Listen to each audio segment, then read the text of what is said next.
G'day, Dr. Dave Cameron here, professional historian and sometimes archaeologist.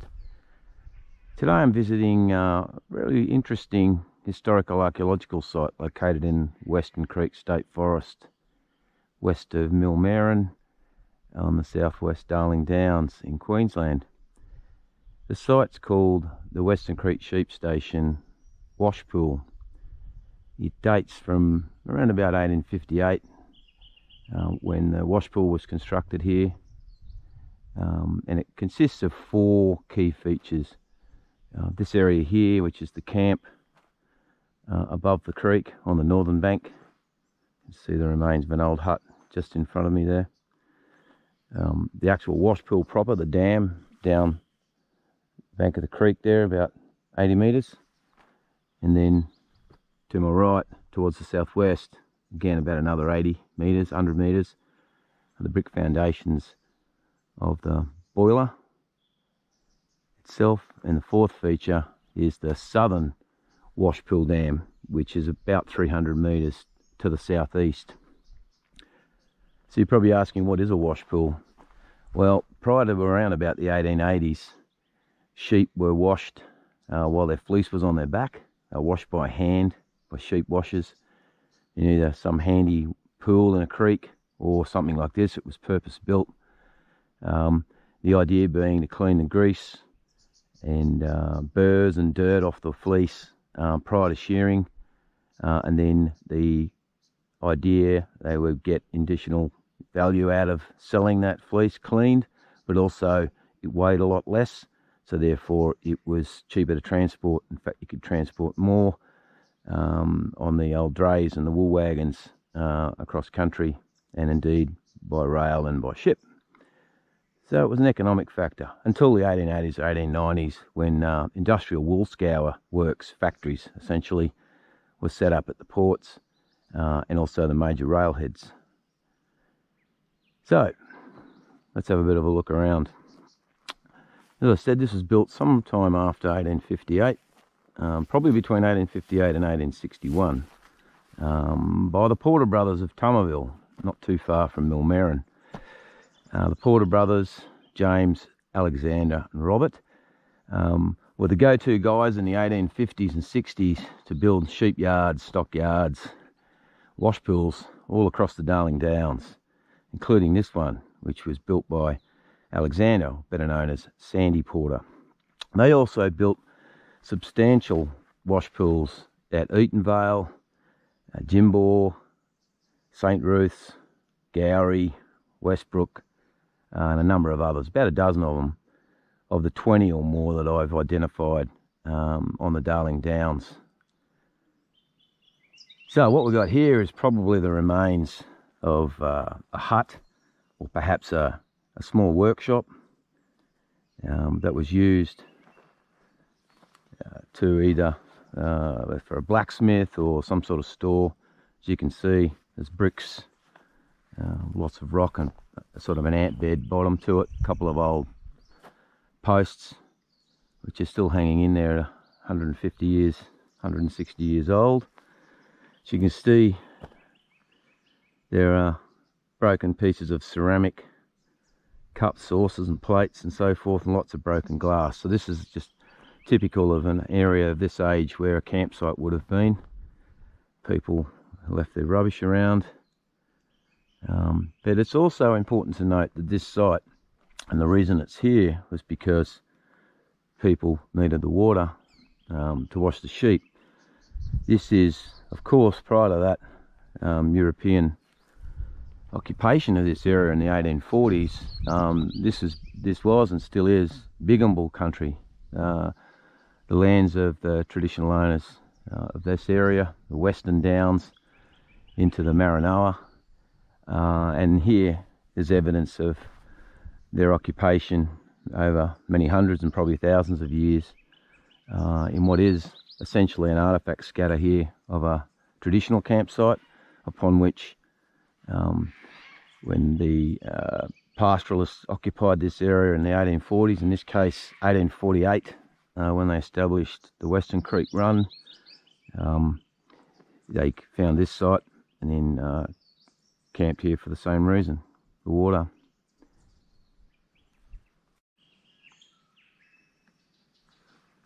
Okay, I'm now approaching the northern bank of Paddy Creek to have a look at the embankment that was constructed upon which the sheep were herded to go down to the Washpool.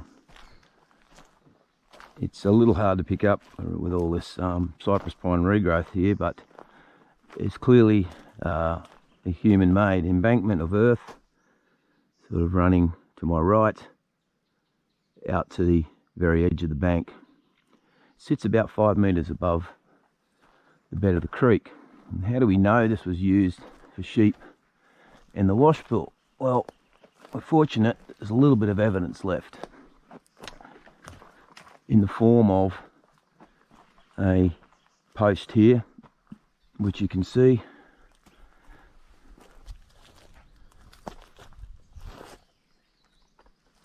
a number of oval morticed holes into which rails were slid, and you can note from how close together they are, particularly at the base, they were definitely for keeping sheep rather than cattle inside this side, and you can see it runs left to right, and they're also on the reverse. A little hard to see.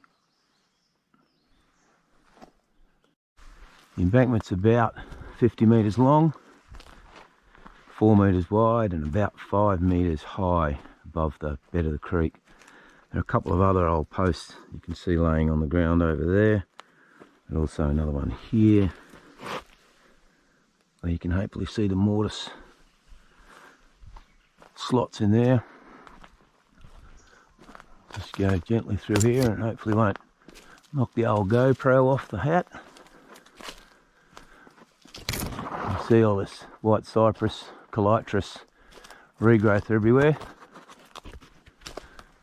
And now we're approaching the end of the embankment, down onto the Washpool.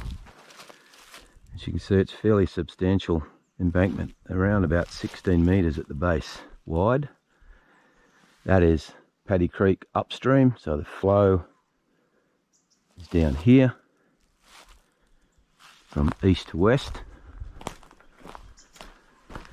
Go down and have a look at the actual log dam. The idea being that the dam would hold back the water. The Washpool staging, long gone, would have been on the upstream side of this log and earth dam wall, with the sheep being dropped into it, presumably swimming out on the other side to dry on the opposite bank. As you can see, it's quite substantial. This creek is ephemeral. It only flows when you get a large amount of rain, and that brings flooding, of course, and all sorts of debris. So it had to be a fairly substantial structure to withstand that. So we're looking up there now at the embankment, and I'm standing right in the middle of what was the log bearer dam. Hopefully we can avoid that sun from flaring too much in the lens. As you can see, they're large logs. They're partly squared off on top, and they're held together by, again, oval mortised holes into which would have been put hardwood pins or pegs to hold it all together. You can see a large cast iron pipe. There's quite a bit of it here, runs several metres downstream, another several metres upstream underneath the dam. It's 10-inch cast iron. They're in 6-foot sections and joined with bolted flanges, and that would have been to supply water to the boiler. So the water would have been gathered on this side, the upstream side, held up against this dam wall, which would have been corked with hemp or some other material to keep it from water getting through and eroding the dam itself. In fact, there's some evidence of fired clay in there as well. You can see it was deliberately cut to allow the pipe to run underneath the dam, and again that would have been sealed with hemp or something similar. And then you'll note that the banks are pretty much sandy loam. However, in between the two log walls, the upper and lower, upstream, downstream, black soil, which was pretty heavy, so I guess the idea being infill it gives the dam more substantial structure and weight to withstand the floodwater, particularly, not so much the water that was sat behind it, but the floodwater probably. You can also note the size of the timbers on the upstream side. You know, they're 2 foot across in diameter, heavier than the timbers on the downstream side. So a bit of clever thinking and design went into this. They would have been at least half a dozen courses high, and I've tracked it out using probes and also doing a bit of digging in the sand to run about 18 metres. Now what's interesting about that is the dam doesn't actually run into the other bank. As you can see, there's no embankment, there's no logs. I think how it worked was that the dam timbers ran out to here somewhere, where I'm standing now,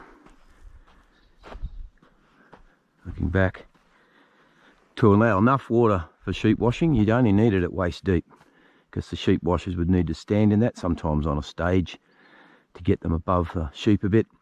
That's all it was required. And also in flood, then the water would come up and then run around the other side and wash away, so hopefully preserve the actual Washpool dam itself. So we'll go on now to the other feature, which is where the boiler was, downstream from where the 10-inch pipe came underneath the dam. So we're going to have a look at that.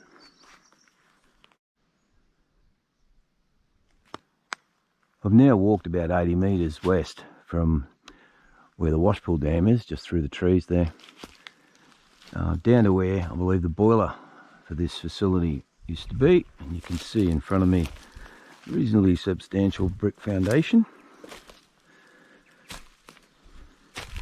which from its shape, dimensions, and importantly the interior there, which is curved, suggests to me that this was the fire pit or the fire box for a saddle boiler, which would have sat over the top of this, and then obviously the machinery nearby. I've found a number of stumps up in this area, so it looks like there might have been a sweating shed or something in here.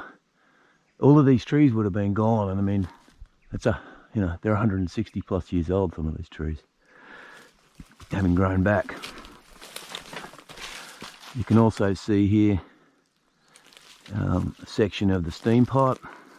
It's 4-inch, 100mm, again, bolted section. Haven't found any other pieces. That probably would have been taken away by people over the years looking for bits of pipe. The bricks remain.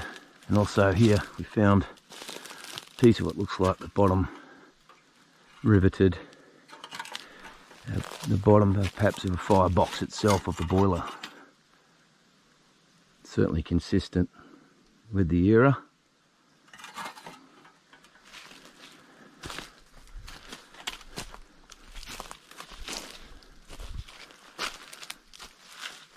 That should give a little bit of an overview of where we are.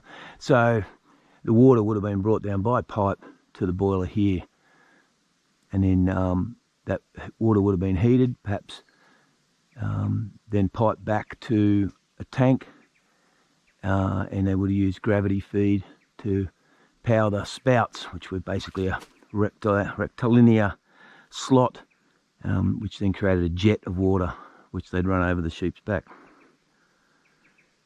Good work when it's warm, but as it was done generally in, towards the end of winter, into spring, would have been cold in that water.